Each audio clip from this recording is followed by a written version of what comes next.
Donc, chers amis de l'Académie Renan, bonjour. Alors, ce matin, nous allons faire un exploit.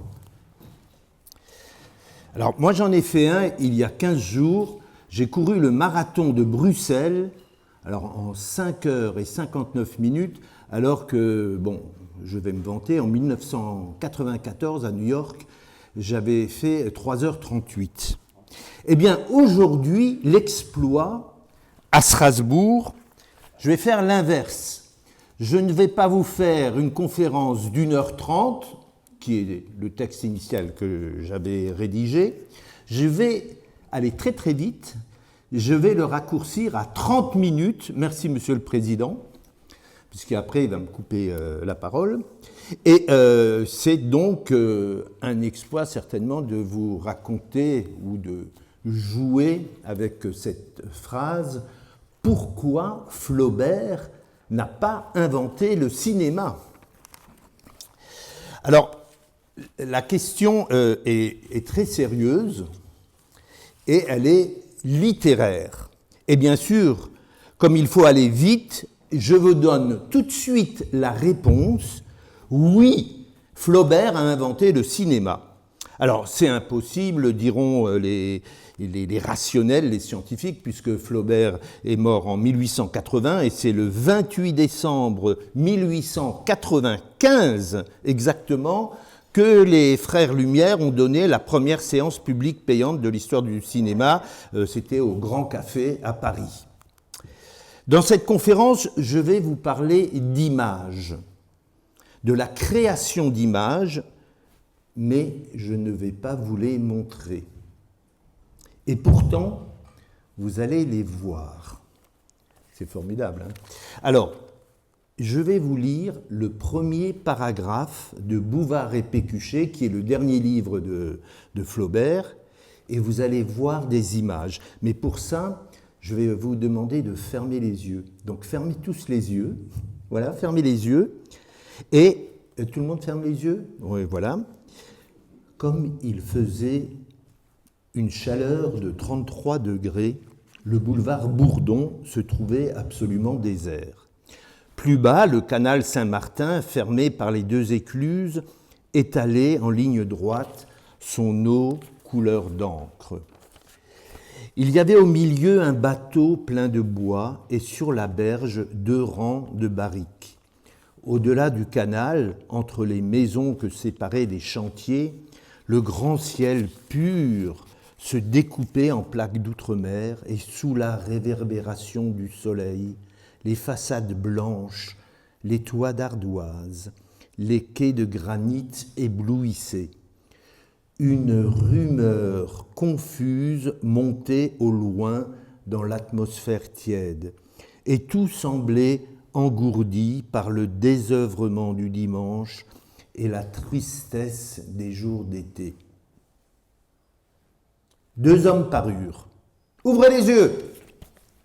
Est-ce que vous avez vu le bateau sur le canal Saint-Martin ? Oui, voilà. Eh bien, ce premier paragraphe, c'est comme le générique d'un film, comme un panoramique qui nous montre le paysage.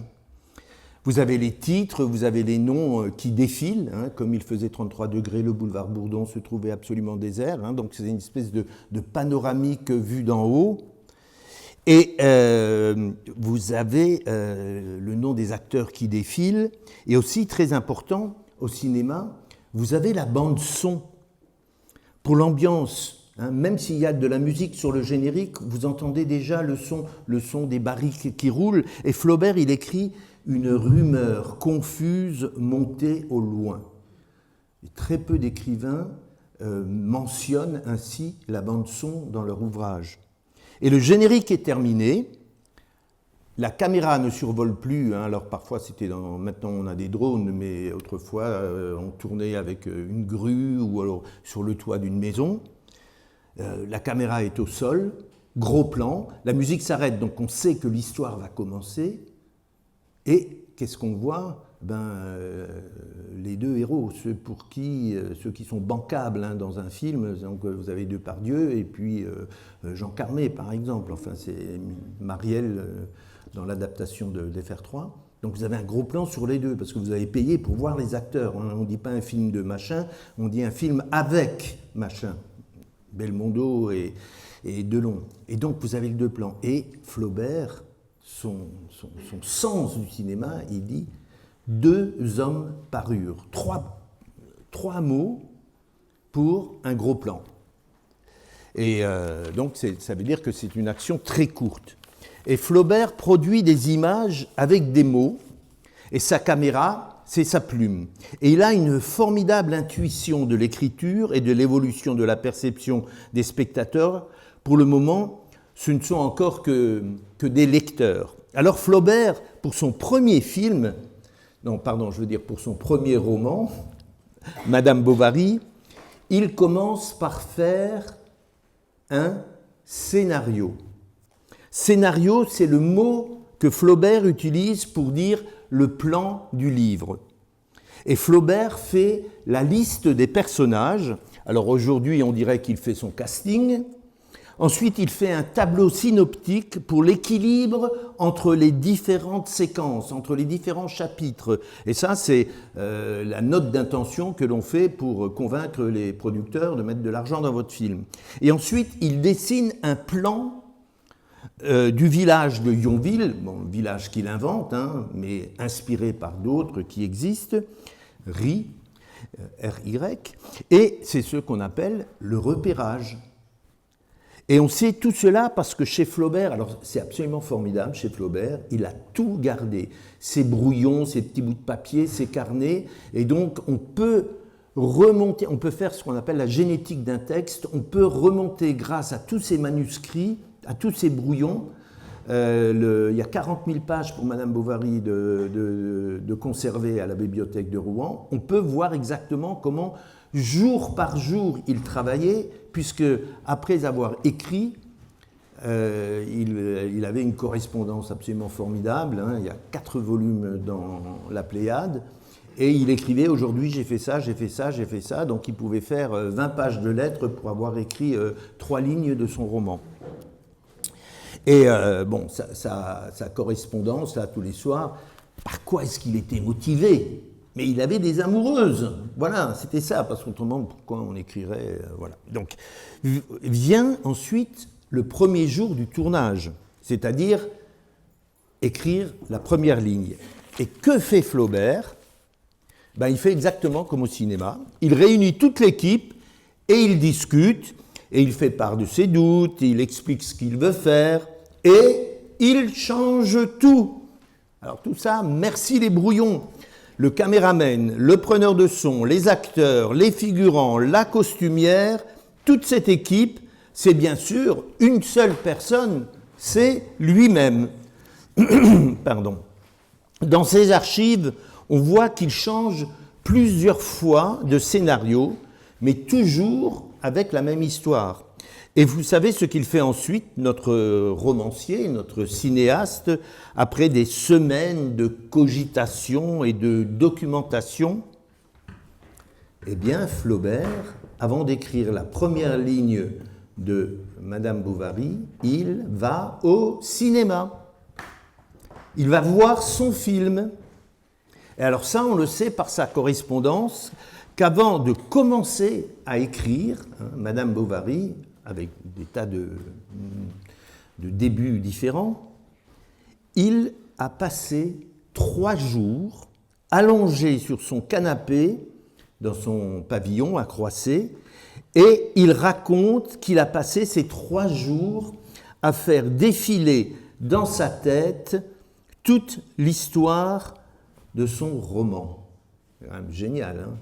Et puis, merci la correspondance. Est-ce qu'il vous arrive de pleurer au cinéma? Ben oui, tout le monde. Eh bien, Flaubert aussi.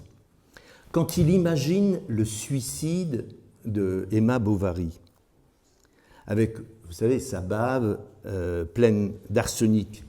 Et Flaubert, dont le père était médecin, il se renseignait sur tout, sa bave, la bave avec de l'arsenic, vous pouvez essayer ce soir sur votre belle-mère, vous verrez, la bave, elle est blanche. Et Flaubert, il écrit avec sa bave couleur d'encre. Donc il fait délibérément une petite blague pour la postérité, mais surtout il fait délibérément un espèce de transfert, alors les lacaniens, les machins vont trouver, mais il dit ça bave couleur d'encre, c'est-à-dire qu'il y a une espèce d'aller-retour entre Emma Bovary et l'écriture, et lui avec son personnage. Il s'identifie tellement à son personnage que lorsqu'il écrit les spasmes d'Emma Bovary qui commence à souffrir terriblement, il écrit Flaubert qu'il a dû se lever et vomir tout son repas de la soirée, tellement qu'il était dans son personnage. C'est comme quand vous pleurez que Bambi, au bord de l'eau, va être tué par le méchant chasseur. Voilà. Et bien, c'est comme ça que Flaubert, vraiment, on peut dire, il est au cinéma. Et quand Flaubert, bon, alors il décrit la scène, la phrase exacte après, une saveur âcre qu'elle sentait dans sa bouche. Ça, c'est au début de la séquence, et après, cet affreux goût d'encre continuait. Alors, bien sûr, le spectateur, le lecteur, l'écrivain s'identifie au personnage.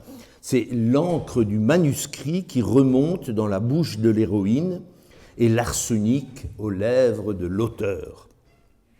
Alors, j'ai cherché le mot scénario dans un dictionnaire étymologique. Alors écoutez, bon, il n'y a jamais de hasard, hein. Tout ce qu'on invente est vrai, disait Flaubert, mais là, ça vient de l'italien scena. Alors je ne sais pas s'il y a des latinistes ou des... Voilà, pas d'étymologistes, bon.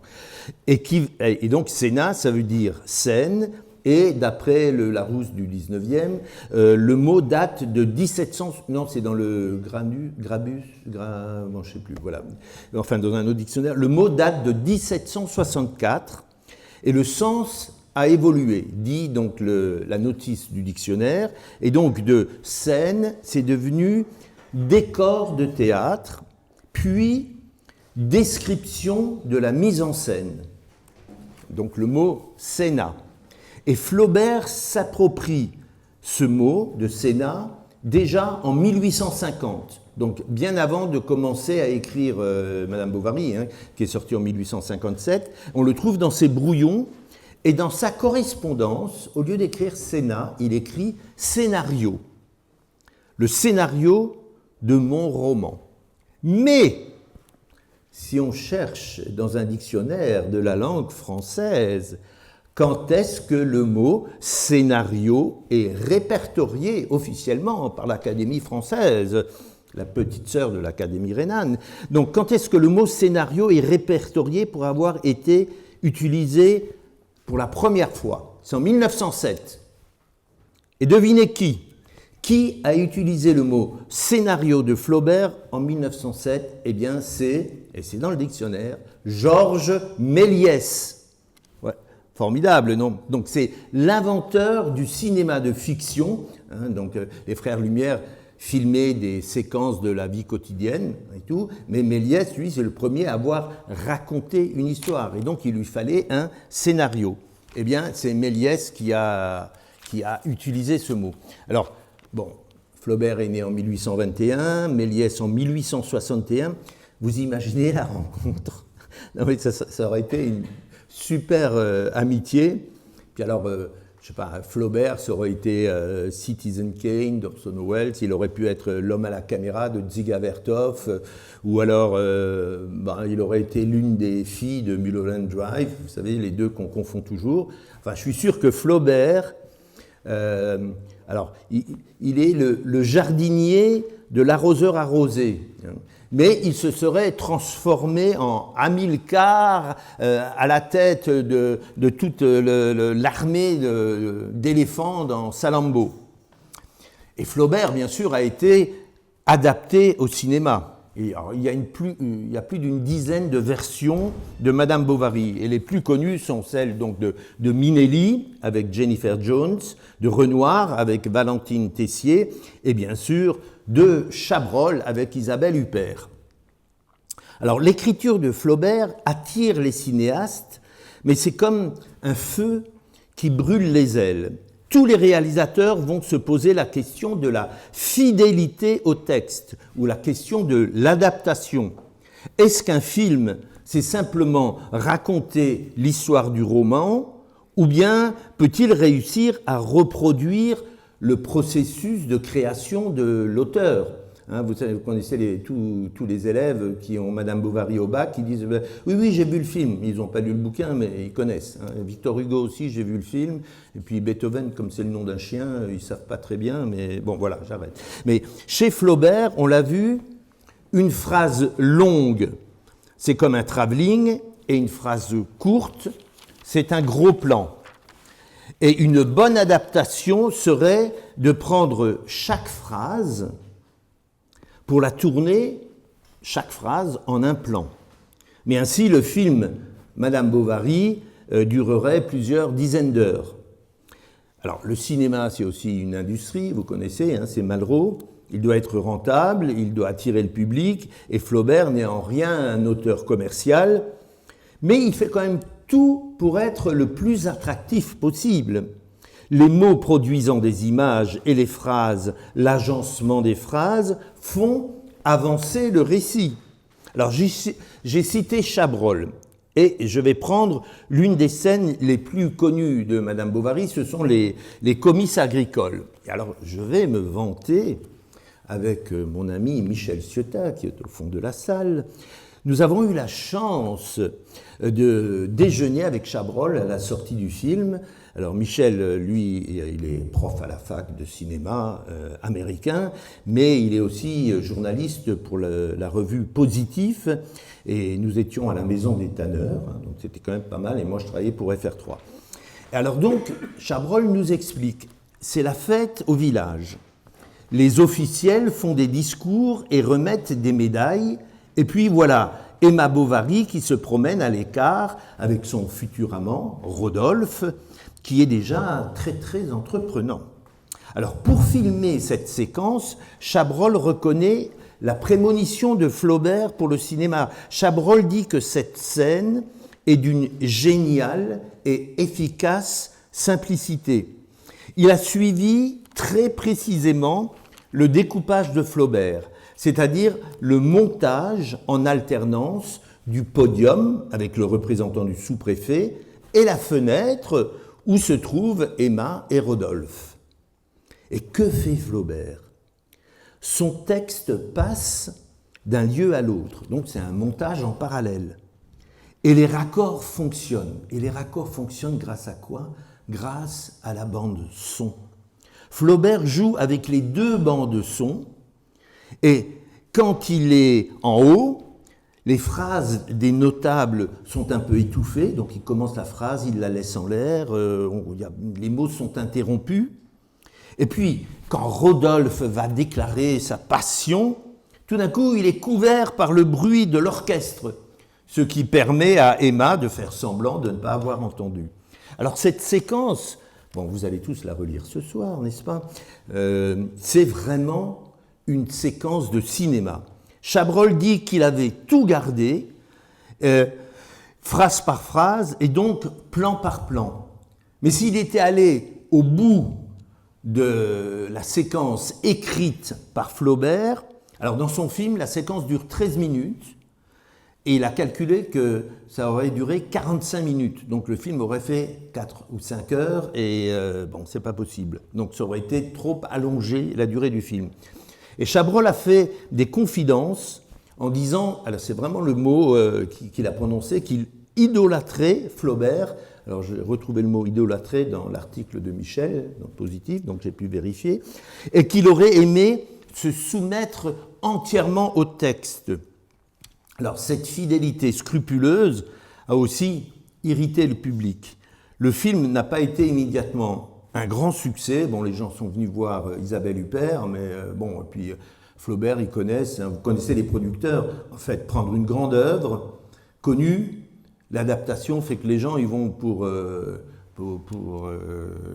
Esmeralda, mais pas pour le nom du réalisateur qui a tourné Notre-Dame. Voilà. Donc c'est des trucs comme ça. Mais enfin, Flaubert, ça faisait 30 ans qu'il avait envie de tourner Madame Bovary, parce qu'il était très critique du film de Renoir, qui lui-même explique comment les producteurs lui ont coupé les ailes et tout. Voilà. Mais les spectateurs trouvaient que le film était froidement académique. Puis alors une petite astuce, ça aussi, comme on est en 1991, Isabelle Huppert a donné un petit côté féministe à son personnage. Alors Flaubert, lui, fait tout pour être distant de son personnage, il est neutre. Bon, Isabelle Huppert a quand même eu, alors bien sûr pour le film c'est un peu le truc, c'est un peu l'apologie de l'adultère, c'est quand même une petite salope, là, Emma, voilà, elle fait semblant, c'est une sainte nitouche, mais elle est bien contente de se faire draguer, c'était bien avant MeToo. Donc Isabelle Huppert, en 91, elle donne ce petit côté comme ça, un peu, pas sexy, mais disons, oui, pertinente, non ? Impertinente, et donc c'est pas tout à fait du Flaubert. Si vous allez sur l'excellent site Flaubert de l'Université de Rouen, vous avez toutes les listes des films qui ont été adaptés des romans de Flaubert. Et alors, comme il me reste encore 7 minutes, bon, alors, il y a une des adaptations qui est géniale, c'est une adaptation indienne, et à la fin, Charles, donc le mari de Emma n'a pas le temps de prendre l'arsenic. Charles, il prend un couteau et il l'assassine avec un couteau dans le dos, parce qu'il ne faut quand même pas déconner, les bonnes femmes, elles ne peuvent pas faire ce qu'elles veulent, c'est quand même le mari qui décide. Voilà. Donc, pour conclure, pour Salammbô, Flaubert est parti 3 mois en repérage à Tunis, à Mégara. C'était à Mégara, faubourg de Carthage, dans les jardins d'Hamilcar.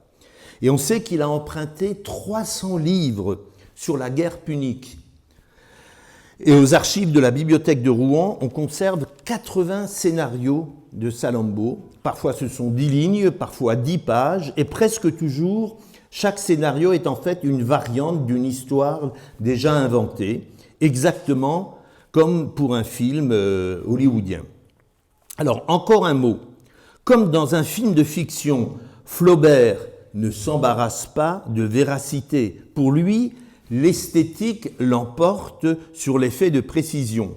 Il a écrit « Le détail exact doit se soumettre aux impératifs de l'harmonie ». C'est formidable, hein ? Donc, quand vous mentez à votre femme ou à votre mari, vous vous soumettez aux impératifs de l'harmonie de votre couple, donc vous avez le droit. Hein, voilà.